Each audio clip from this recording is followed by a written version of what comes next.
Мен өзüm bir адатым бар, постоянно машинамен кетип баратып, ичимен дуа кылып кете берем. Я Алла. Мен ушундай Аллах менен сүйлөшүп кете берем да, мындай кылачы.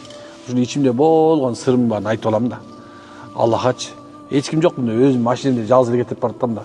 Ошол мезде сүйлөшүп Аллах мененчи, я Алла, Алла деп сүйлөшүп алам. Анан эмне жүрөм тыч, сон болуп калам да. Анан Алладан дуа кылам, анан бүтүп коюп жүрө берем. Эгерде болбой калса, мен эле точно билем, значит субхан кийинчерээк берет. Эгерде жашоомду бербей алса, значит бул бейишке калып калыптыр деп эсептейм да. Ушундай тилек элем машина макулбу?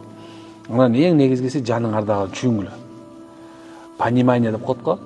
Мындай понять и простить деген сөз бар, билесиңерби? Любой убакытта ушуну бир адам сага кандай болсун, ким болсун, ата-энеңер болсун, тууганыңар болсун, досуңар болсун, шериңер болсун, дайыма түшүнүктүү болуңа. Анан кечиримдүү болуңа. Эгерде сен бир адамды мындай бир чын жүрөгүңөн кечирген болсоң, анда дуаң дайыма кабыл болот. Эч кимге мындай бир кек сактабагыла. Эч кимди жаман көрбөгүлө. Бөтөнчү ата-энеңерди.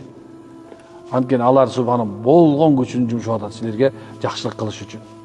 Мейли атаңар кандай болсун, апаңар субхана кандай болсун.